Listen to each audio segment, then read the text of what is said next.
안녕하세요. 북스형 카페 여러분. 오늘은 이제 그 전체주의 관련된 내용의 기출문제 분석을 이제 해보겠습니다. 자, 교재 몇 페이지 펴 보시냐면요. 287페이지 펴 보세요. 자, 1번 문제 볼게요. 자, 1차 세계대전 후에 파시즘에 대한 설명으로 오는 것은 이렇게 있는데, 자, 일단 보면 전후의 정치적 분한, 정신적 분열 및 세계 경제 공황의 혼란 등을 배경으로 이탈리아 파시즘 정권이 수립되었다. 자, 맞는 것 같지만 틀리죠. 왜 틀리냐면 세계 경제 공황의 혼란 이게 이제 틀리죠. 이게 이제 몇 년에 1929년에 일어났죠. 그리고 그 당시 이제 그 파시즘 정권, 무솔리니 파시즘 정권의 수입이 언제 일어났냐면 1922년에 일어났어요. 그러니까 이거는 그 세계 경제 공황보다 전에 있었던 사건이야. 예, 그렇기 때문에 이게 원인이 배경이 될 수가 없죠. 이 세계 경제 공황이 이쪽에 배경이 될 수 없다. 그래서 틀렸고요. 그래서 이거는 이제 세계 경제 공황이 이제 파시즘에 영향을 준 거는 이 나치즘, 그러니까 독일과 관련된 거죠. 독일은 이제 세계 경제 공황의 혼란으로 해서 나치의 인기가 올라가게 되고 1933년에 정권을 장악하죠. 그래서 제가 예전에 요 파시즘 무솔리니의 정권 장악 시기하고 히틀러의 정권 장악 시기를 좀 암기해 두실 필요 있다고 얘기했어요. 11년 정도 차이가 나요. 그래서 무솔링은 그 세계공황 이전에, 그다음에 히틀러는 세계공황 이후에 정권을 장악했다. 이렇게 보시면 돼요. 자, 파시즘 운동은 초기 사회주의자들 지지를 바탕으로 민족주의와 자유주의 세력을 약화시키는데 성공했다. 이렇게 했죠. 자, 초기의 파시즘 운동은 그 민족주의자들과 결합했지만 사회주의자들의 지지를 받지 못했어요. 오히려 타도의 대상이 됐죠. 그래서 사회주의와 자유주의를 탄압을 했죠. 그래서 지문 내용하고 맞지가 않는다. 다만 이제 이 히틀러 같은 게 국가 사회주의 정책 안에 약간의 이제 뭐 사회주의 정책이 들어가긴 있어요. 그 색깔이. 그렇지만 포면적 히틀러도 반사회주의를 내섰죠. 자, 그리고 3번을 보죠. 자, 독일의 파시즘은 이탈리아 파시즘 영향을 받아 운동을 전개했으나 훨씬 더 체계적이고 극단적이다. 이게 맞죠? 훨씬 더 체계적이고 극단적인 게 있다. 그래서 봤다는 거. 특히 독일의 파시즘 같은 경우에 이탈리아 파시즘, 이게 엄밀히 말하면 나치즘이라고 이제 하죠. 원래 파시즘은 이제 이탈리아 파시즘만 가리키지만 넓게 볼 때 이제 독일의 나치즘까지 포함되는 건데, 요 나치즘 같은 경우에는 더 극단적인 게 뭐냐면 인종주의라는 게 있어요. 그 인종주의, 그러니까 홀로코스트 같은 걸 했잖아요. 근데 이에 반해서 이탈리아 파시즘 같은 경우에는 인종주의 색깔이 없어요. 오히려 이제 무솔리니 같은 경우에는 히틀러가 이제 유대인들 사냥하는 걸 비판하고 그랬거든요. 그래서 이제 이거 좀 차이가 있어. 예. 자, 그다음에 4번을 보면 에스파냐에서도 독일이나 이탈리아 경우와 마찬가지로 합법적인 의회 선거를 통해 파시즘 정권이 수립됐다. 됐죠? 근데 여기는 왜 틀렸을까? 일단 독일만이 합법적인 의회 선거를 통해서 집권했죠. 히틀러는 앞에서 얘기한 것처럼 합법적 의회 선거를 통해 집권을 했던 사람이에요. 물론 나중에는 이제 수권법을 만들어서 바이에른 헌법을 이제 폐지시키고 이제 의회제도를 없애버렸지만 일단 그가 집권하는 과정이었고, 이탈리아는 이제 뭐냐 로마의 진군이라는 일종의 비합법적인 어떤 편법을 통해서 집권을 했던 거고, 근데 이제 에스파냐 어떻게 집권했냐? 에스파냐 같은 경우에는 그 스페인의 프랑코 장군 있죠. 스페인 프랑코 장군이 쿠데타를 일으켰죠, 지방에서. 예. 그래서 이제 그 모로코에 보면 에스파냐 영이 있어. 거기에서 이제 쿠데타를 해서 그 당시 이제 공화당 정부를 뒤엎은 그 반란을 일으키죠. 그래서 한동안 내전이 있다가 결국에는 이제 집권을 하게 되죠. 그때 이제 프랑코 장군이 이제 그때 82년을 내세우니까 독일과 이탈리아가 많은 지원을 해줬잖아요. 그래서 1936년에 뭐냐면 그 정권을 장악하게 돼요. 이 사람은 좀 눈치도 빠르고 줄도 잘 썼기 때문에 2차 세계대전 때에는 또 독일과 이탈리아가 자기를 도와준 데도 불구하고 중립을 지켰어요. 게다가 이제 전후에 이제 그 에스파냐는 중립국이고 뭐 처벌받진 않았고, 그 프랑크 장군이 1970년대까지 막 살다가 결국에 그 사람이 죽고 나서 에스파냐가 민주화됐죠. 자, 그래서 이거는 이제 틀렸다. 이렇게 보시면 될 것 같아요. 자, 2번을 보죠. 다음 자료는 1925년, 26년 발간한 정치 지도의 저수 중에 일부다. 다음 빈칸 가에 들어갈 종족의 명칭을 쓰고 이 정치 지도자가 국민들의 압도적인 지지를 받게 된 경제적 배경을 쓰시오. 이렇게 했거든요. 자연은 강자 약자 짝짓기를 원하지 않는다. 자연 열등한 인종과 우월한 인종의 짝짓기는 더더욱 원하지 않는다. 왜냐하면 그렇지 않을 경우에는 종의 개량을 위해 수만 년 동안 자연이 기울여 온 노력이 물거품이 되기 때문이다.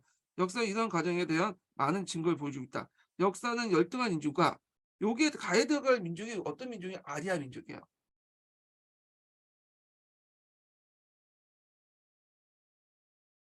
아리아 민족의 유전적 혼합이 문화적으로 우월한 인종을 성장시키는 사실을 명쾌하게 보여준다 했는데, 자, 이 책 내용은 어떤 책 내용이냐면 이 책은 이제 나의 투쟁이라는 책이죠. 시틀러가 쓴 인종주의가께서 쓴 나의 투쟁과 관련된 내용이요. 이 나의 투쟁은 그 당시 이제 우엔 폭동 이후에 한동안 6개월 동안 감옥 속에 갇혀 있었거든요. 그때 이제 히틀러가 썼던 책이야. 그래서 이 나이 투쟁이 후에 이제 히틀러 집권 후에 책 각 집마다 바이블처럼 모셔두는 그런 책이 됐어요. 그래서 하여튼 이 나이 투쟁 자체가 좀 허무맹랑한 소리지만 이 책이 좀 나름대로 의미가 있는 게 뭐냐면 후에 이제 히틀러가 했던 정책들 있죠. 인종 정책, 인종 말살 정책이라든지 그런 정책들, 그런 것들을 직접적으로 자기가 여기에서 나이 투쟁에 밝혔다는 거죠. 그래서 나이 투쟁에 밝힌 내용들이 후에 그가 정권을 잡자 현실적으로 이제 뭐냐면 실현되는 그 정책으로 바뀌었다. 이렇게 보시면 되겠죠. 그래서 이 사람은 인종별로 이렇게 뭐냐면 층계가 돼 있다고요. 그래서 제일 위에 있는 민족은 그 아리안 민족이고요. 그리고 그 밑에는 이제 뭐냐면 좀 약간 게르만 민족. 게르만 민족은 있고, 게르만 민족의 제일 순수한 형태가 혼혈되지 않은 형태가 아리안 민족이야. 그리고 나서 이제 밑에 열등 민족도 있죠. 슬라브. 그다음에 이제 여기 집시들, 유대인들 이렇게 있고, 자, 이 슬라브들은 자기 노예를 삼아야 돼. 그리고 여기 집시들과 이제 그 뭐냐면 유대인들은 말종 대상이죠. 이 슬라브들이 이제 살고 있는 땅을 몰아내서 생활 공간을 만들어야 되겠죠. 이 아리안족들의 생활 공간을. 그래갖고 이제 주로 이제 뭐 동유럽이라든지 러시아를 이제 공격했던 거 소련을. 자, 하여튼 이제 그런 철저한 인종주의 입각해서 이렇게 이제 뭐냐면 썼던 거고요. 나중에 홀로코스트의 어떤 이론적 바탕이 됐다. 이렇게 보시면 될 것 같아요. 자, 그러면 이 시틀러가 이제 드는 아리안 인종 쓰시면 되고, 이 정치 지도자, 이 시틀러죠. 자, 시틀러가 국민의 압도적인 지지를 받게 된 경제적 배경.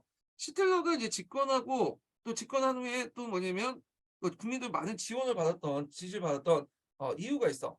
예, 일단은 앞에서 얘기했던 경제 배경은 집권 배경은 첫 번째로는 경제 대공황이죠. 이 경제 대공황에서 이제 나치 지지가 올라가면서 집권을 했던 거고요.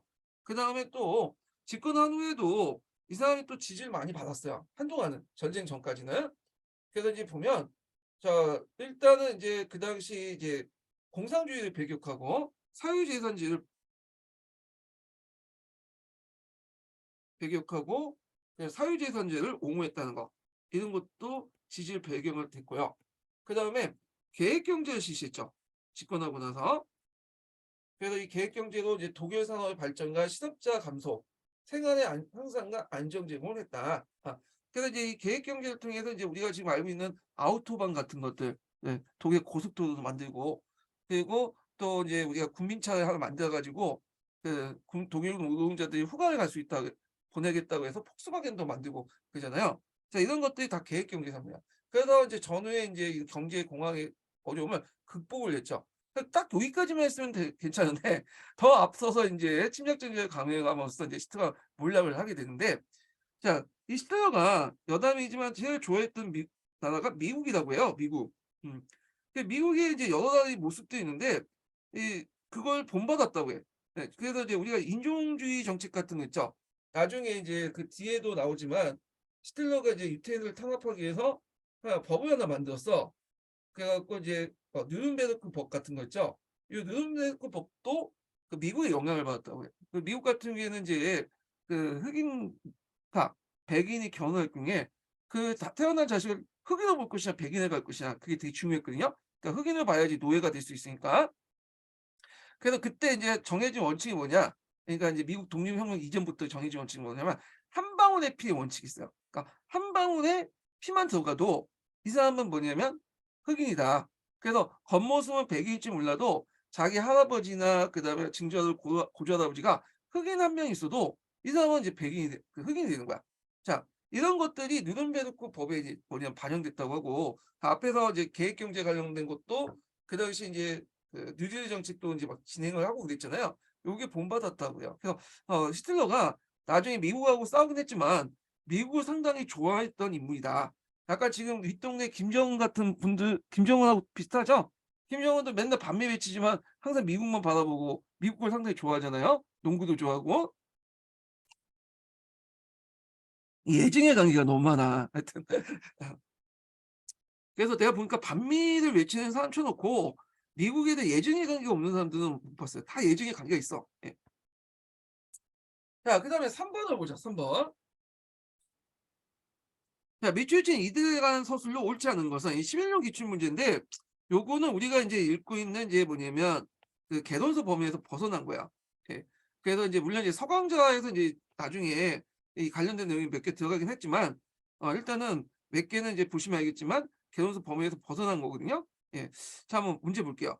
자 중세 유럽의 기독교 세계는 이들은 기독교의 적대적인 자, 제의적 살인자, 우문의 독을 타는 자. 자 이 우문의 독을 타는 자는 이제 그 당시 패스트가 유행하거나 뭐 이렇게 할 때 그 십자군 전쟁 때 뭐 등등 해서 사회가 혼란할 때 뭐 우문의 독을 탔다 유대인들이 그런 소문이 있었어요. 그다음에 성체를 모독한 자, 세계를 지배하는 도모한 자, 고리대금자. 이건 여러분도 알다시피 인제 유대인들은 땅을 못 갖고 있잖아요. 그러다 보니까 인제 기독교인들 금지했던 터부시했던 고리대금으로 많이 활동을 했죠. 물론 이것도 인제 중세 후기 때 좀 밀리긴 했지만 자 그러면 이들은 인제 뭘까? 유대인들이죠, 유대인들. 근데 유대인들은 유럽 역사에서 많은 차별을 받았어. 네 박해를 받았고. 그래서 이 박해의 역사가 상당히 긴데 보면 자 마르틴 루트는 유대인과 그들의 거짓말에 대해서 이들 강요할 걸 주장했다.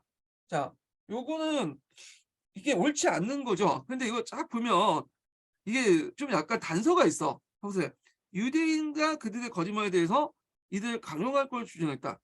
자 일단은 유대인하고 유대인이 거짓말이면 이게 뭐예요? 나쁜 의미잖아. 근데 이들을 간용한다? 여기에서 이미 이율배반적인 말이 딱 나오잖아요.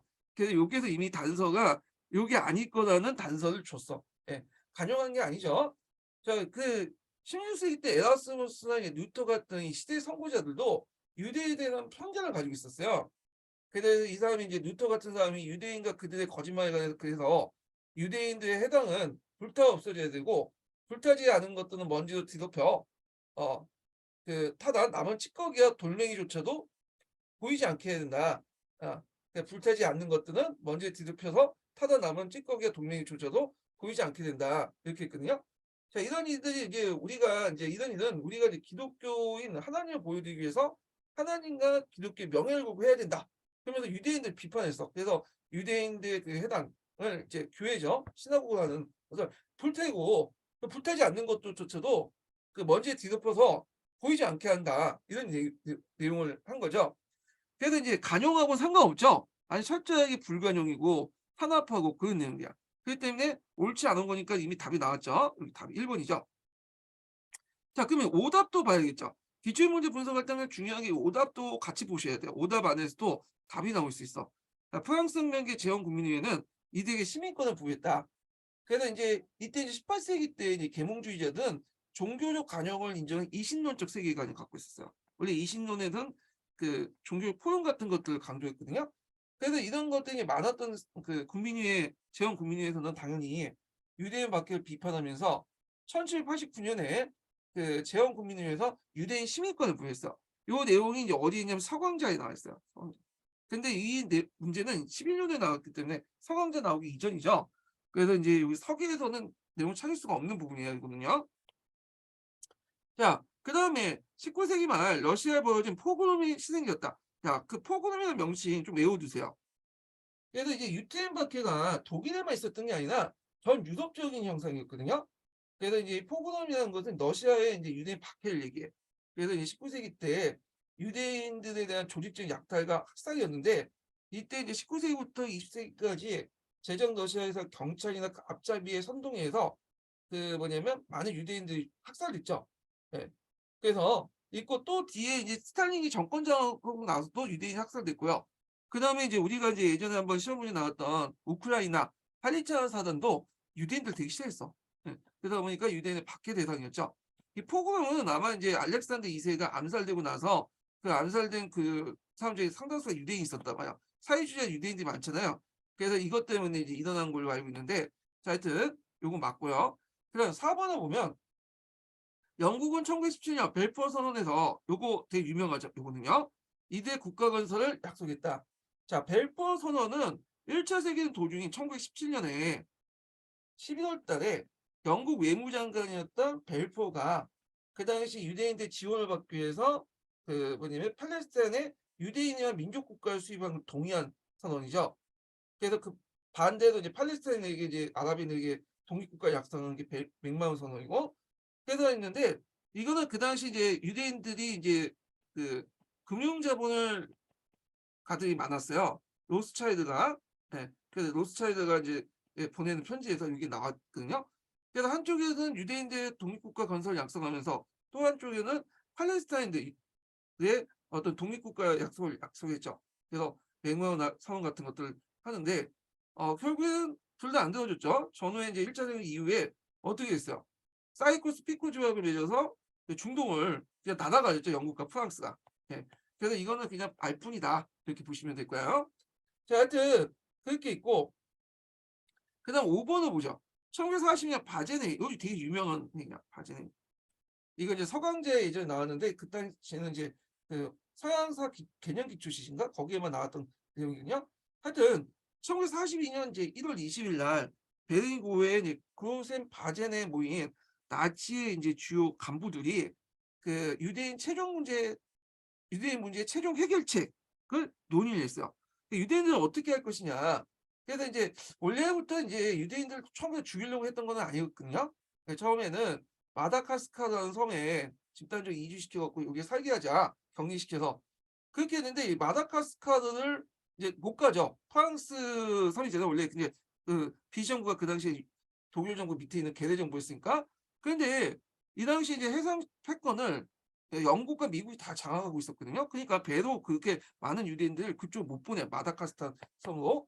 그러니까 이제 이 골치 아픈 유대인들 어떻게 할까 하다가 어떻게 이제 결정했냐면 동부에 있는 수용소 이주해서 적절하게 처리한다. 적절하게 처리한다는 건 뭘까요? 적절하게.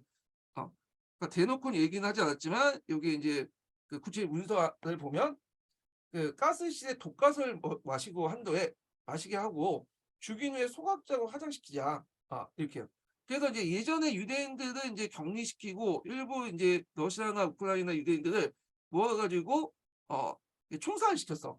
예. 근데 이 총살이 보면 좀 약간 이게 그 한두 사람도 아니고 여러 명의 무고한 민간인들을 이제 독일 군인들이 이게 막 쏴서 죽인단 말이에요. 그러니까 이 독일 군인들도 사람이잖아. 그러니까 이게 얼마나 정신적인 트라우마가 크겠어요. 정신적인 상처가 크겠죠. 그래가지고 이제 나중에는 이게 너무 그러니까 독가스를 이용하자고 이제 했어요. 이게 적절한 것을 독가스야. 그래서 초창기 때도 이제 독가스를 이제 버스에 오고 독가스 버스를 만들고 거기에 유대인들 집어넣고 죽이거나 이제 이게 너무 시간이 많이 걸리니까 아예 수용소에 독가스 수용실을 만들어갖고 일종의 이제 유대인들에게 속이죠. 여기에 들어가면 모욕한다고 해놓고 가스실을 만들어놓고 여기에서 대량으로 죽이는 그런 방법을 취했던 거죠. 그래서 이제 이때 적절한 것은 가스시에 독가스를 마시게 한 죽인 후에 곧바로 소각장에서 화장시키는 거다. 그러면 이제 이렇게 하면 이렇게 총살을 하는 것보다는 병사들의 트라우마도 줄일 수 있고 또 총살 후에 유대인들 묵으면 여기 땅에 묻으면 이게 이제 뭐 기름 같은 게 막 나오잖아요. 그리고 시체가 드러나고 그러니까 주변에 보는 사람도 많고 그러니까 조용히 은밀하게 그리고 독일인들의 어떤 독일 병사들의 어떤 트라우마를 없애는 방향으로 이렇게 했던 것이 독가스로 사람을 죽이는 방법이다. 그러니까 처음에는 그 독가스 차를 만들었다가 두 번째는 독가스 가스실을 만들어서 죽였다. 자, 그래서 이런 방식으로 적은 비용으로 대규모 학살을 할 수 있다고 생각했기 때문에 여기는 최종 방법을 논의했죠. 그래서 이 1942년에 바제네이는 상당히 유명한 얘기거든요. 요거 자체가 또 시험 문제 나올 수가 있어요. 그 뒤에 바제네이와 관련된 내용이 또 여기 있어요. 여기 보면 앞에 여기 처음에는 마당카스타로 계획을 했다가 안 되니까 바제네이를 개최해갖고 적절한 방법으로 죽였다. 이렇게 보시면 되겠죠. 자, 그다음에 이제 4번을 볼게요. 4번은 이제 뭐와 관련된 거냐면 2차 세계대전 발발 그 전이에요. 예. 전과 관련돼요. 보통 인제 1차 세계대전 같은 경우에는 앞에서 얘기했지만 참호전이라든지 무제한 참수함 사건이라든지 무제한 잠수함 작전이라든지 이런 게 나왔잖아요. 1차 세계대전 가정에 있는 거.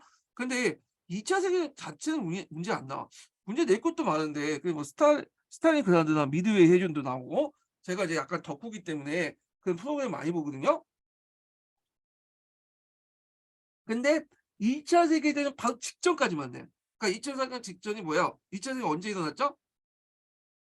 1939년 9월 1 일로 잖아요. 그래서 독일이 인제 폴란드를 침공하면서 2차 세계대전이 시작했잖아요. 그 전에 있는 사건들 그 히틀러의 그 전에 이제 침략 전쟁 같은 것만 문제가 나오더라고요. 자 하여튼 볼게요. 자 다음 지도를 보고 2차 세계대전 발발의 계기가 된 도시 가와 밑줄친 지역의 나의 이름을 쓰고 그다음에 보기에 이용해서 1938년 39 년에서 유럽에서 제2 차 세계대전 발발 과정을 서술하시오. 그러니까 이제 2차 세계 발발 과정인데 여기에 보면 유화 정책, 무함회담, 폴란드 동서 불가침 지역이거든. 그러니까 2차 발발 과정이라고 하지만 그 발발 배경이라고 하는 게 더 낫죠. 네. 그러니까 여기까지가 인제 발발의 이전이잖아. 그러니까 이게 문제가 좀 지문이 좀 그런데 하여튼 넘어가요. 예. 여기 보기가 있는 건데 이건 좀 이따 설명하고. 자 여기 보면 가라는 단진이가 있어요.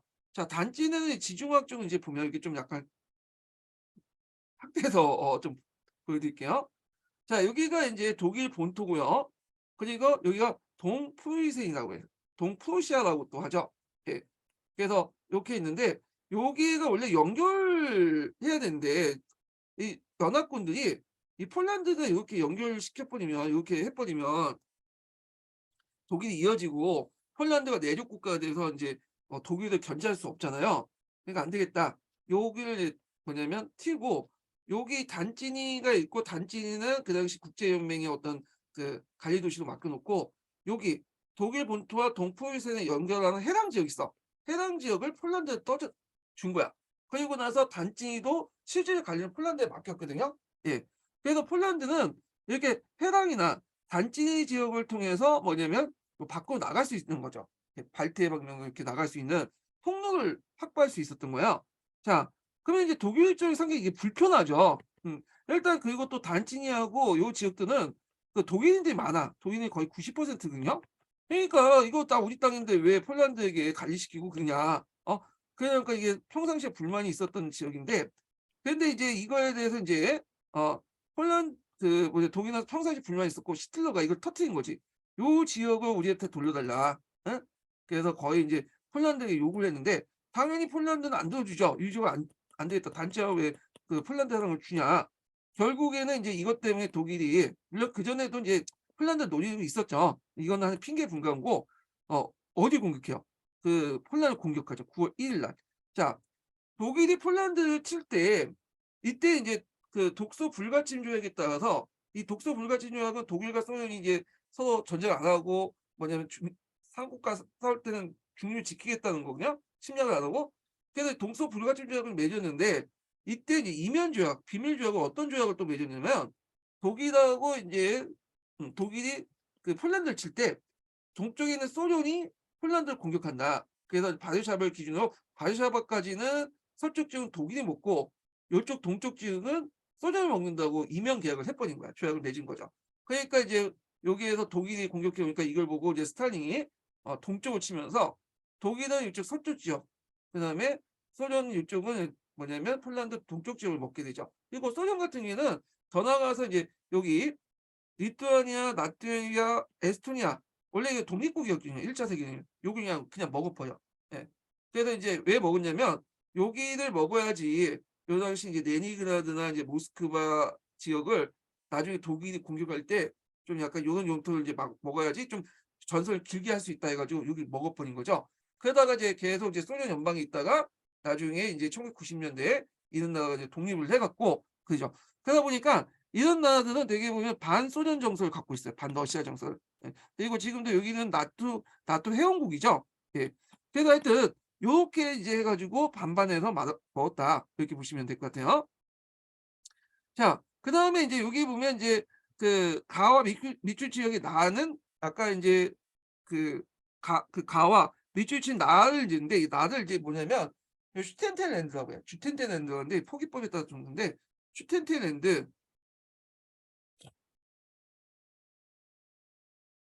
자, 요 지역인데 요 지역은 그 주민의 한 20~30%가 어떤 사람들이 많냐면 독일이 많았어. 예. 그래서 이 원래 이게 그 스탠펜의 일부 지역을 원래 독일을 편입시켜야 되는데 원래 1차 세계대전 이후에 근데 베르사유 조약을 맺을 때 이 독일의 거주 지역을 그냥 체코슬로바키아에 이제 편입시킨 거야. 그 이유가 뭐냐면 이 독일 거주 지역을 중심해 갖고 이게 산맥이 형성됐거든요. 자연 방어선이 형성돼서 그러니까 인제 자연 방어선 있는 그 독일의 거주 지역을 독일에 넘기면 독일이 나중에 인제 체코라든지 동료를 침공할 때 여기를 넘어서 넘길 필요 없죠? 여기에 기반으로 공격할 수 있잖아. 그러니까 체코슬로바키아에게 자연 방어선 지역을 주고 독일을 방어하기 위해서 이렇게 했던 거야. 그러니까 국경선을 좀 이상하게 한 거죠. 그래서 이런 것들이 체코슬로바키아 외에도 다른 국가들 독일 그 경계를 나눌 때도 그렇게 했어요. 그래서 그 본국의 소수민족이 살고 있는데 이 소수민족을 다른 그 지역 자기 본국으로 편입시킨 게 아니라 다른 지역으로 다른 그 민족 국가로 편입시켜 버려요. 그러다 보니까 항상 이 소수민족이 살고 있는 영토 때문에 이 국경 분쟁이 되거든요. 그 이유는 뭐냐 독일을 견제하는 거야. 자연 방어선을 하다 보니까 민족의 거주지보다는 요 자연 방어선을 나누다 보니까 소수민족이 그 살고 있는 지역들이 생길 수밖에 없고 이들이 뭐냐면 자기 원래 본국한테 편입한 게 아니라 다른 옆에 있는 민족 국가에 편입되다 보니까 이런 문제가 생기는 건데 이거는 다 독일을 견제하기 위한 거죠. 자, 하여튼 그렇고 대표적인 게 또 뭐냐면 그 밑에 유고슬라비아라는 국가가 있어요. 원래 유고슬라비아에 살고 있는 크로아티아인 뭐 세르비아인 이런 사람들은 서로 사이가 안 좋아. 종교도 다르고. 근데 억지로 그냥 유고슬라비아 연방 국가를 만들어 놓은 거야. 왜냐면 이쪽은 유고슬라비아 쪽이 남슬라브 국가라는 뜻이거든요. 그래서 이 남슬라브족들을 하나 묶어 가지고 누굴 견제해서 독일을 견제해서 그래서 이렇게 국경선을 민족이나 이런 생활 단위로 묶어 놓게 아니라 독일을 견제해서 이렇게 정치적으로 긋다 보니까 나중에 이 동유럽 지역에서 영토 문제가 많이 나고 그리고 예전에는 1차 세계 이전까지는 발칸반도 안에서만 영토 분쟁이 났잖아요. 근데 이런 것들이 새롭게 신생 국가가 많은 동유럽 지역까지 확대되기 시작해. 예. 그래서 이제 이런 거와 연결시켜서 좀 보시면 될 것 같아요. 자, 그리고 1848년 39년까지 유럽에서 2차 세계대전 발발 과정을 설명하는데 여기에 단서를 보기를 이용해서 이런 보기, 유화 정책, 무해회담, 폴란드랑 독소 불가침자. 자, 이거는 사건별로 이제 쭉 쓰시면 될 것 같은데, 자, 나치스는 독일의 통치 슬럭을 내걸고 먼저 합방한 지역이 1938년에 어떤 지역이에요? 오스트리아죠. 오스트리아. 오스트리아. 이 오스트리아는 이미 이제 영토가 축소돼서 독일어만 이제 사용할 수 있는 사람들이 모여 있는 오스트리아요. 예. 그래서 이제 있고 이 특히 이제 그 스트라의 고향이 비인 부분이거든요. 원래 이 사람은 독일이 아니라 엄청 오스트리아인이야. 예. 하여튼 오스트리아를 합병하고 그 다음에 이제 뭘 요구했냐면 슈텐데 지역을 요구했어. 체코슬로바키아. 그래서 이제 체코슬로바키아에서는 그걸 안 주려고 했으니까 그때 이제 영국과 프랑스 같은 나라는 이제 괜히 안 주면 또 독일이 전쟁을 일으킬 수 있다 그렇게 생각을 한 거야. 그리고 또 소련이 그러니까 독일은 이제 그 반공주의자니까 걔는 반 소련 반공을 내세우잖아요. 그러니까 독일이 여기 지역을 먹으면 누굴 견제할 수 있다고 생각하냐 소련을 견제할 수 있다 이렇게 이제 생각을 한 거죠. 그래서 이제 영국, 프랑스, 독일, 이탈리아 그때는 무솔리니도 참여시켜갖고 전상회담했고 그 소련 견제하는 회담이기 때문에 당연히 소련의 스탈린은 초대받지 않았죠. 그래서 이제 무해회담을 갖게 돼요. 그 무해회담에서 나치스 요구를 받아들여. 슈텐텐을 떼주고 독일에 주고 대신에 더 이상 침략을 안 하겠다. 약속을 받아내죠. 이걸 무슨 정책이라고 하냐면 강경 정책에 반대는 유화 정책이라고 하죠. 영국과 프랑스 그 뭐냐면 그가 펼쳤던 유화 정책이다.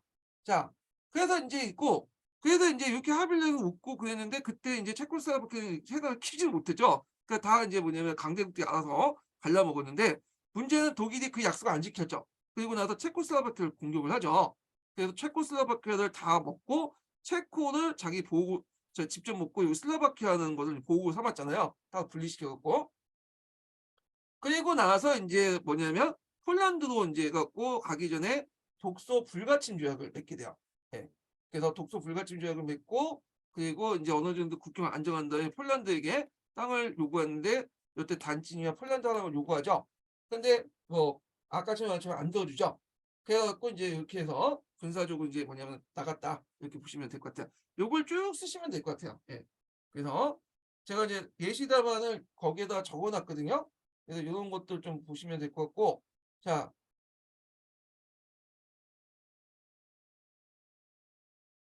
거기 중간에 제가 거기 그 하나가 빠진 것 같네. 예. 독소 불가침 조약 관련된 내용을 설명을 좀 빠졌거든요. 근데 제가 기출문제 분석에는 적어놨어요. 예상 답안은 좀 더 내용이 빠진 것 같은데 독소 불가침 조약을 좀 이렇게 다 도중에 집어넣으시고 보시면 될 것 같아요. 이거 제가 나중에 개정판 때 다시 올려놓을게요. 보니까 독소 불가침 조약을 빼먹었네요. 거기 안에는 있는데 내용은 예상 답안에는 없거든요. 그래서 이거 좀 집어넣고 자 그러면 이제 5번을 볼게요. 자, 5번도 마찬가지 이 문제의 재판이야. 예. 그래서 그 1939년 9월 1일 정에 이제 히틀러 침략 행위가 좀 많이 나온다고 제가 여기 보면 이제 이것도 똑같은데. 자, 다음은 파월 슈미트의 해고력을 토대로 재구성한 거다. 밑줄 친 내용을 해당하는 독일 정부의 움직임을 두 가지 쓰시오. 이렇게 했거든요. 자, 여기 이제 보면 어, 내용을 보면요. 자, 그 오늘의 2차 세계대전 발발 직전 독일제 수석 그 통역관을 지낸 파울 슈미트를 초대 손님을 모시고 긴박했던 당시의 상황을 들어보겠습니다. 이렇게 했는데 자 여기 이제 파울 슈미트라는 인물은 가상의 인물이 아니라 그 당시 이제 그 뭐야 실제 그 당시에 있었던 거기 그 뭐냐 거기 독일군 거기 뭐냐면 거기 비서실장 같은 그 역할을 했던 그 사람들이에요. 수석 통역관 사람인데 자 슈미트 씨 전쟁 그 터졌던 그날의 분위기를 먼저 말씀해 주십시오. 그날 시틀러 총독의 직무시에는 숨막히는 정적이 흘렀어요. 그분도 꼼짝도 않고 한참 앉아있더니 약간 환한 얼굴로 외무장관 니페투프라는 것에다가 무슨 일이냐 물었어요. 이 니페투프라는 사람은 그 시틀러 정권 당시 외무장관을 했던 사람이야. 이 사람은요. 예.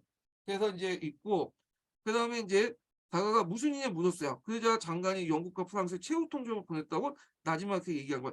자, 이때 이제 영국과 프랑스에 최후 통첩을 보냈던 나지막 이건 뭡니까? 이거는 히틀러가 그 당시 이제 1939년 9월 1일 날 폴란드를 침공하고 나서 그 이 폴란드와 맺은 영국과 프랑스가 이제 또 독일에게 뭐냐면 항의를 하죠. 안 하면 이제 최후 통첩 하겠다고. 그래서 최후 통첩 날리니까 또 최후 통첩 날린 거죠. 요거와 관련된 내용이에요. 언제부터 전쟁에 임박했다고 예상했나요? 아마도 1938년 3월 독이 된 오스트리아 합병으로 이제 전쟁의 서막이 올렸다고 봐야 것입니다.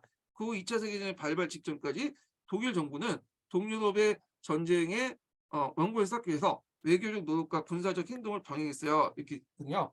그래서 여기 보면 이제 보면 밑줄친 내용에 해당한 독일 정부의 움직임이 이렇게 있는데 여기 밑줄친 내용이 없네. 네.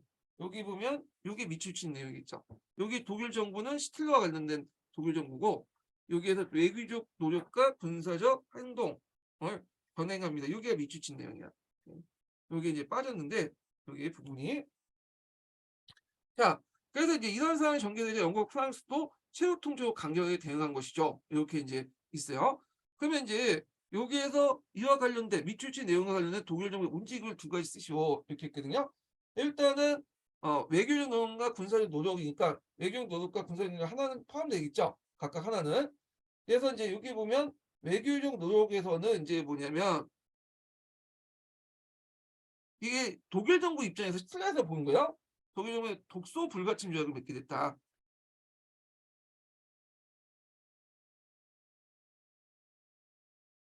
그래서 여기 이제 있고 이때 독소 불가침 조약이 맺었던 그 주체 그때 나갔던 독일 외무장관이 니페트로프죠. 예. 그래서 독일 소련 외무장관은 몰료도프고 예. 일단 이렇게 해서 이때 이제 독일과 소련이 서로 싸우지 않겠다고 불가침 조약을 맺겠는데 이거는 이제 독일 쪽으로 상당히 유리한 거예요. 왜냐하면 독일은 딱 중앙에 있잖아요. 전쟁이 시작하자마자 뭐예요? 양쪽에서 공격을 받을 수 있죠.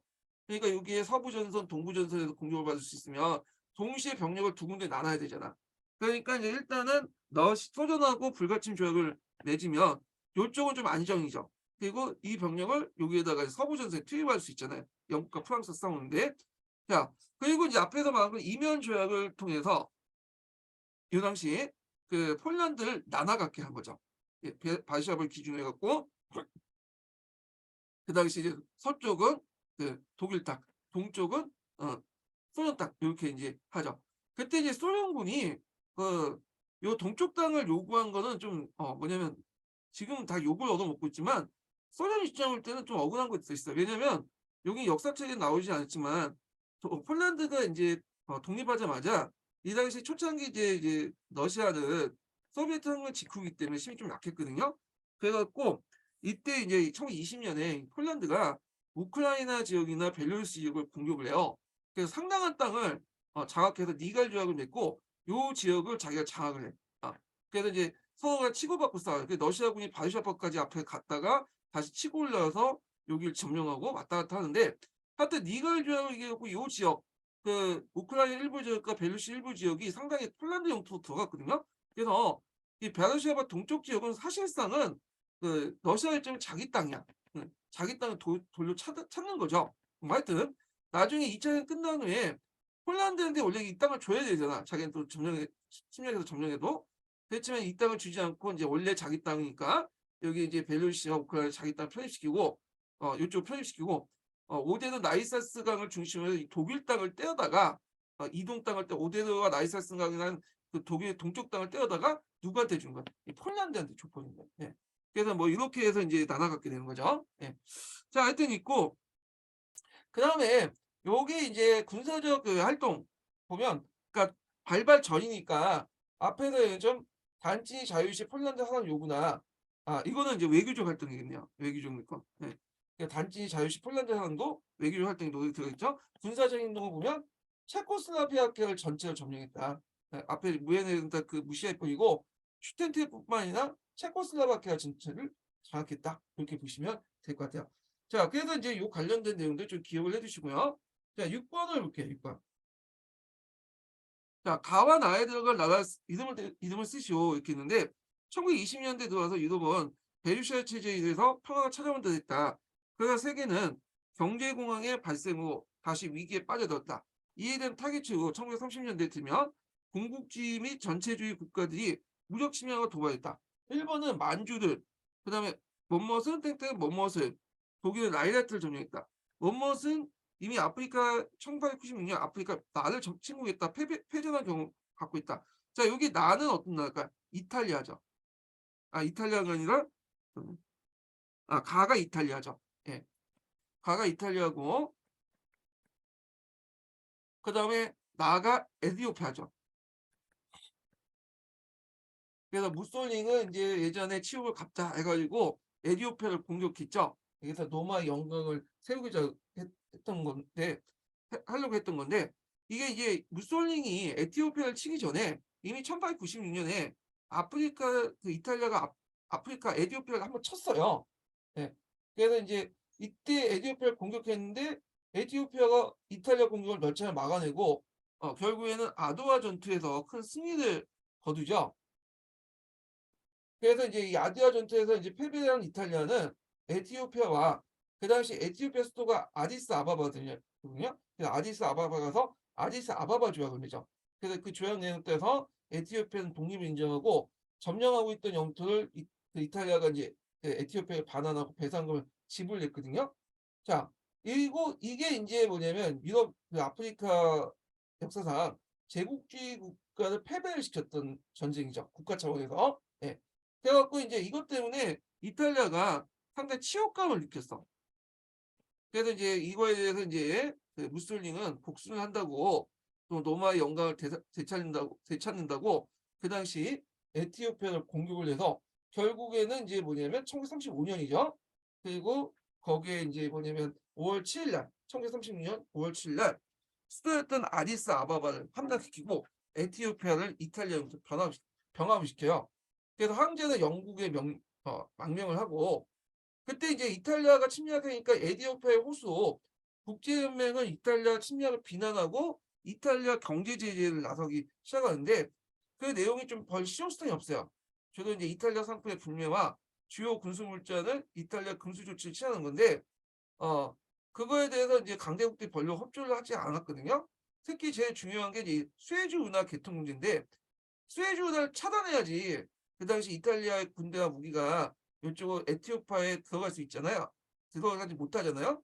그런데 영국이 이 수에즈 운하에 이탈리아 군대와 무기를 수송을 개방을 해버렸기 때문에 실제로 제재의 실효성이 없었다. 그리고 이제 이에 대해 이탈리아는 국제연맹의 제재에 반대해서 국제연맹에 탈퇴를 했어. 예. 자, 하여튼 뭐 그렇게 있고. 자, 그래서 이제 요 관련된 내용 좀 기억을 해두시고요. 여기 한번 더 읽어볼게요. 그래서 1896년에 아프리카 에티오피아를 침공했다가 패전의 검을 갖고 있었다가 로마 제국의 부활을 주장한 무솔리니를 중심으로 한 파시스트들은 그때 굴욕을 싣고 자국의 경제적 위기를 극복하기 위해서 침략 전쟁을 나섰던 것이다. 이렇게 보시면 돼요. 그러니까 교과서 읽어보면 요 아드와 전투하고 아디스 바바바 그 조약 있죠. 그러니까 처음 이탈리아가 이제 18 몇 년도야? 이탈리아가 1896년에 그 에스파냐다. 그 이탈리아가 1896년에 그 당시 에티오피아를 공격할 때 패한 전투 그리고 그때 맺어진 조약 명칭 그리고 내용 관련된 내용이 있거든요. 요것도 찾아서 한번 보세요. 이거 나올 가능성이 좀 있어. 이게 나오기 때문에 에티오피아 관련돼서. 예. 자, 7번을 보자. 7번을 보면 기획의 법의 구체적인 내용을 두 가지 쓰고 니은의 제목과 디귿의 이름을 쓰시오 이렇게 있거든요. 자, 연합군은 기획법을 제정된 도시에서 1949년 8월 나치 전법 재판을 실시했다 이렇게 있거든요. 자, 요거는 이제 뭐냐면 그 기획법이라는 건 뭐냐면 여기 그 나치 유대인 척책 추인해 갖고 기억에 있고 거기 읽기 자료에 이제 기획법이 좀 나오 있죠. 예. 기업법이 여기 여기 있네요. 여기 잠깐. 기업법이 제정된 그 뭐냐면 도시에서 1945년 8월 나치 정부의 재판 시행했다 기업법 내용이 있고 그래서 이제 이렇게 있는데 여기 기업법에 들어갈 내용이 뭐냐면 뉴른베르크법이에요.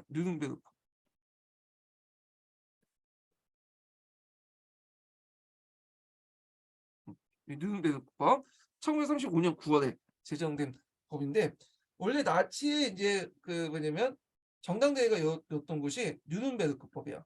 네, 뉴른베르크라는 곳이죠. 여기서 해마다 이제 나치의 정당대회가 열었는데 이때 이제 수권법 이후에 이 나치가 이제 뭐냐면 나치 행정부에서 법을 이제 만들 수 있는 입법권까지 뺏어왔거든요. 그때 이제 정당대회를 할 때 그 당시 그 누른베르크에서 법까지 만들었어. 네. 그래서 이제 이걸 이제 여러 법들을 만들었는데 이걸 누른베르크 법이라고 해요. 그때 이제 관련된 인종주의 법을 그 두 개가 있는데 하나가 독일인의 피와 명예를 지키기 위한 법률, 그다음 또 하나가 국가시민법, 예, 제국 국조법이라고 하죠. 그래서 이걸 이제 반유대주의 법을 총칭해서 그 지명을 따서 누른베르크 법이라고 했어요. 자, 그래서 이제 나중에 전후에 그 나치를 처벌할 때 국제재판이 열릴 때 어디서 열렸냐면 이 누른베르크에서 열렸거든요. 그래서 누른베르크 국제법전을 열어가지고 거기에서 나치의 전범들 처리했는데 상당히 뭐냐면 그 상징적 의미가 있죠. 너희들이 정당 정치에 열었던 정당대회를 열었던 곳에서 우리가 처벌한다 그런 의미가 있는데 하여튼 이 누른베르크법이 있다.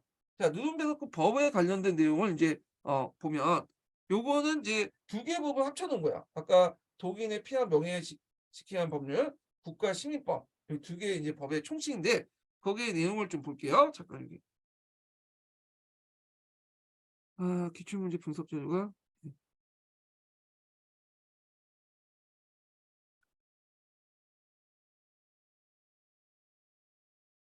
자, 그 법 내용을 보면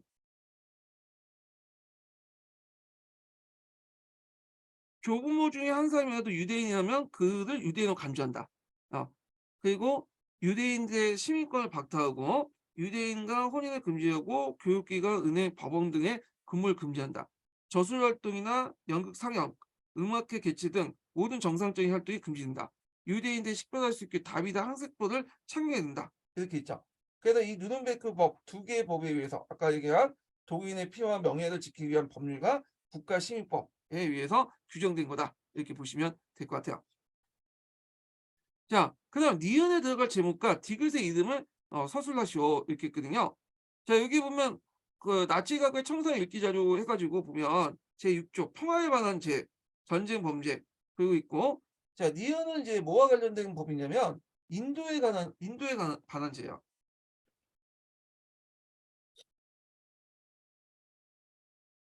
예.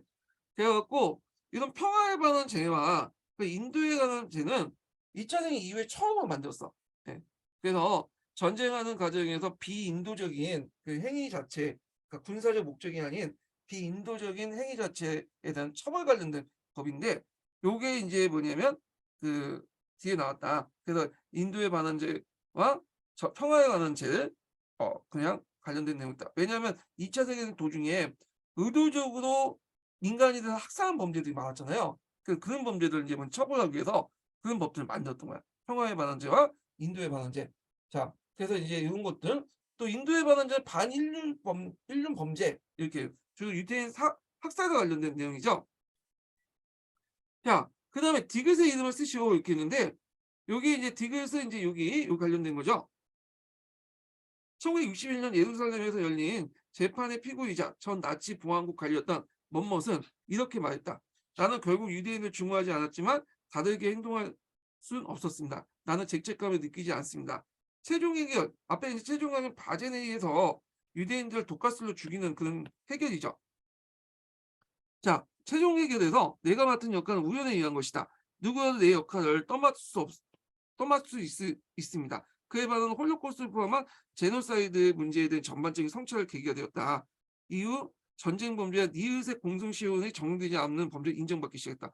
니은은 뭐야? 인도에 관한 범죄. 그러니까 민간의 대량 학살이나 이런 것도 홀로코스트 같은.